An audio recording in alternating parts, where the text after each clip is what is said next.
Imagine, if you will, sitting down to your morning coffee, turning on your home computer to read the day's newspaper. Well, it's not as far-fetched as it may seem. In fact, both local San Francisco papers are investing a lot of money to try and get a service just like that started. Science editor Steve Newman reports on one person already using the brand new system.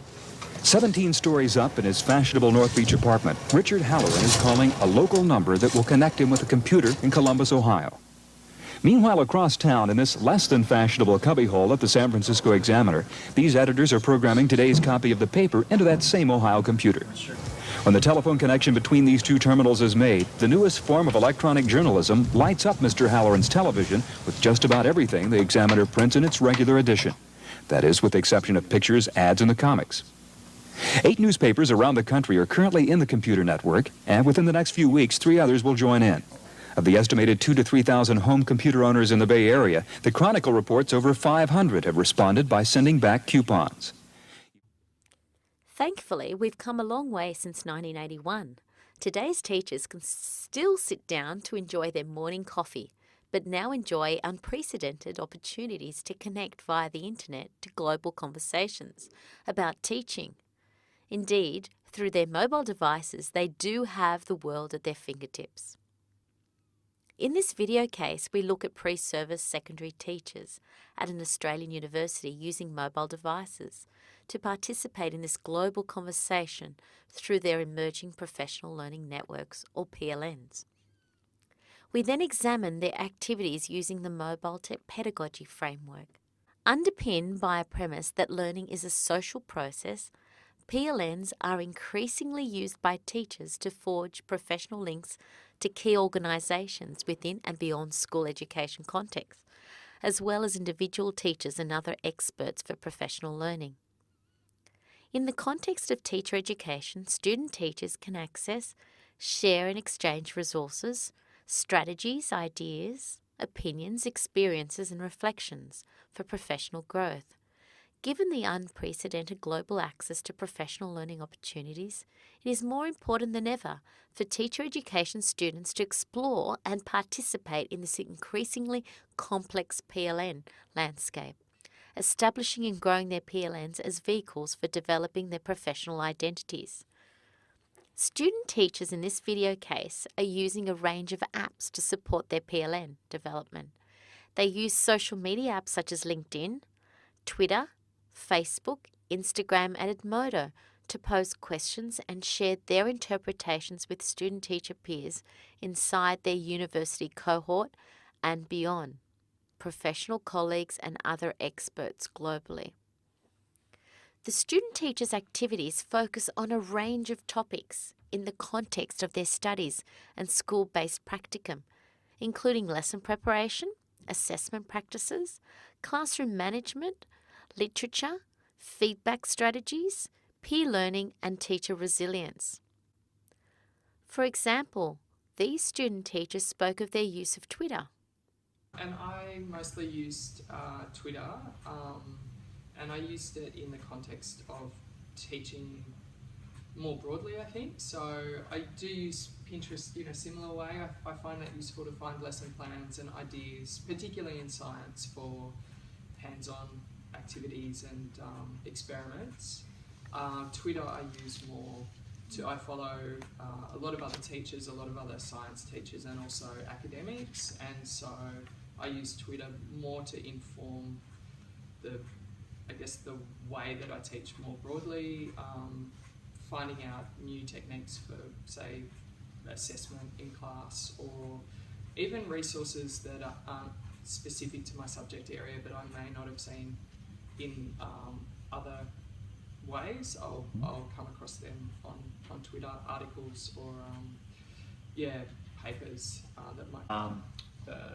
I have a personal network on Facebook, but Twitter for me is strictly professional.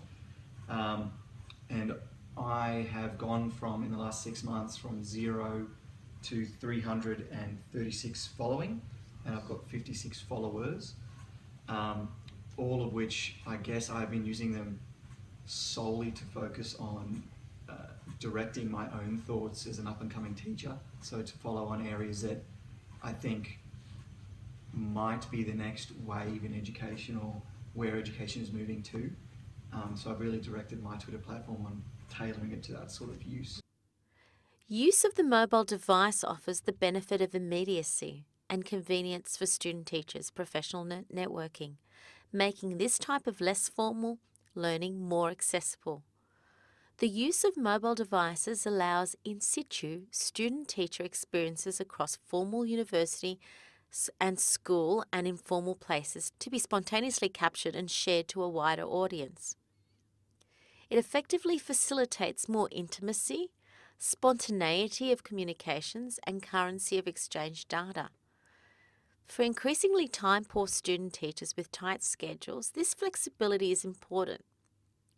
The student teacher's participation in PLNs is often emergent and unplanned, and they typically use their devices in informal contexts such as the coffee shop. Indeed, student teachers in this case reported using their device to participate in their PLNs in a range of settings, as depicted in these photos.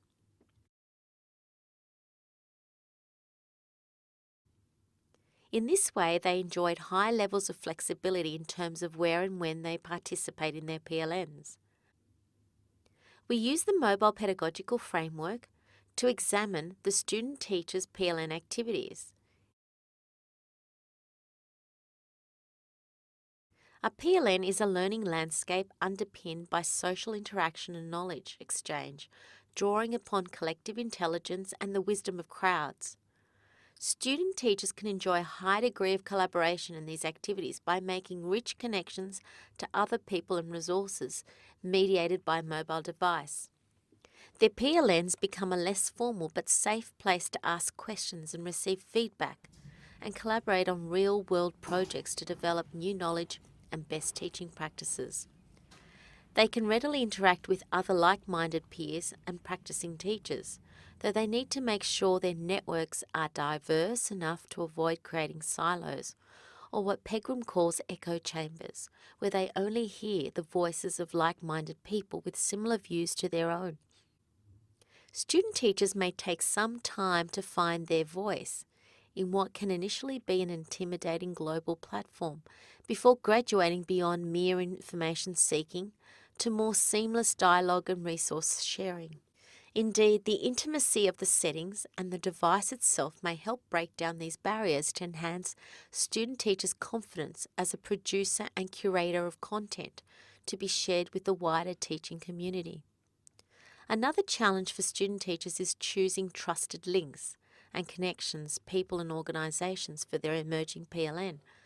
Who are the key professionals and organisations for beginner teachers, and are they trusted sources?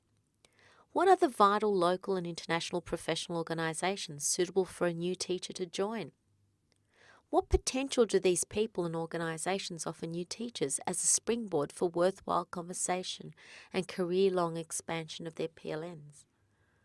With teaching, I already had a Twitter presence from a previous life, but when I decided I was going to start using it for teaching, the first person I found or I looked for was the head teacher at my first prac school, because I knew that he'd mentioned that he was on it, and I really admired him and liked his style of teaching. So I started with him, and then I looked at his followers, and then from there I started following some of the people that followed him or that he followed, and then slowly built it out from there. I sort of used it as a learning platform. So anything that I wanted to know about in terms of education globally, whether it be project learning or digital citizenship or something to do with innovative teaching strategies, I'd simply search that, and then off that I would, find yourself in a little wormhole of following, and you'd just be ducking and diving into people that sounded of interest. And then once your pattern of search becomes evident to Twitter, they start suggesting, and then from there on you can just pick and choose who is most relevant to you. And for me, doing that, I've stumbled across some really cool people doing some really awesome things in the teaching world, but necessarily aren't teachers. But then there's also teachers in there that are, have the fingers in both sort of worlds, where they're innovating but also teaching. Hashtags are good as well, like in just the course of, the people that you start to follow, in the course of what they post, you'll notice the hashtags they're using, and then that can kind of take you across to a bunch of people who are talking around, you know, Aussie Ed or formative assessment or whatever it is that you're looking for. Another challenge is managing the scope of networking. What is the ideal critical mass of teachers and other experts to initially link to and interact with, and what is the best blend of local and international nodes? Finally, student teachers believe their PLN experience helped them to understand connectivist practices and the types of organic collaborative virtual spaces inhabited by teenagers. Some were inspired to think about similar network-based mobile technology, mediated approaches for their own 7 to 12 teaching. I asked the students to use Twitter as a platform to find out what, or learn about the 4 Ps of marketing and what impacts they have on products or industries. And the way the students began to use the Twitter platform to find out information was quite cool and very different to learning out of a textbook. It was far more collaborative, and students were tagging each other or sharing links, and I guess the learning there was far more real then. Yeah.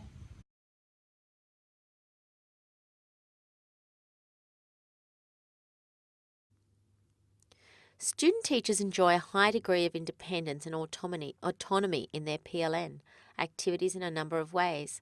They choose who to network with and how visible they want to be in the public domain, choose free or commercial apps and strategies of their liking, and participate at a time of their choosing.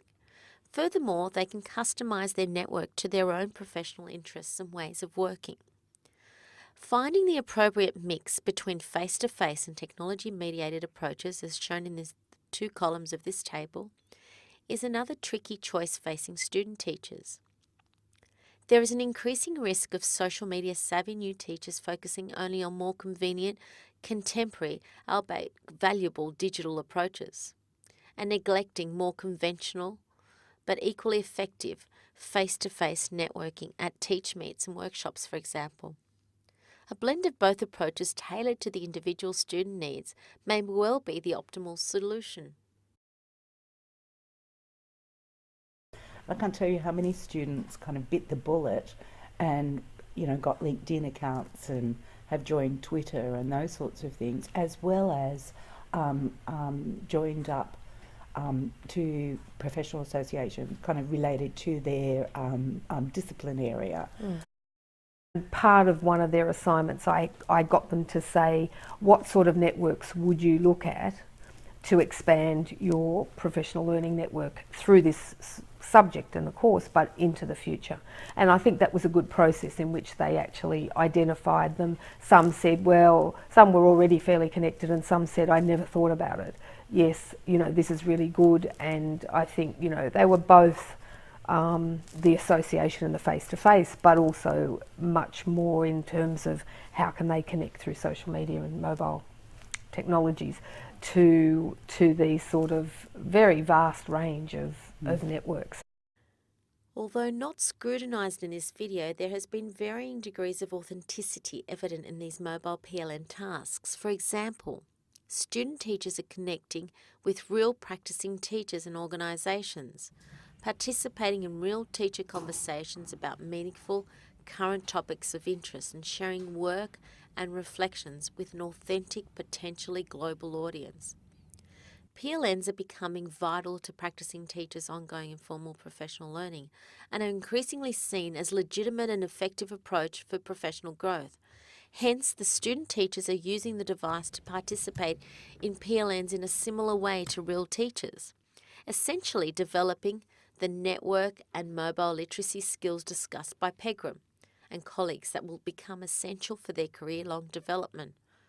Pre-service teacher education programs have a vital role to play in promoting choice and incorporating student teachers' opportunities to actively build their own PLNs in order to develop their professional identities and engage in a vibrant global conversation about education.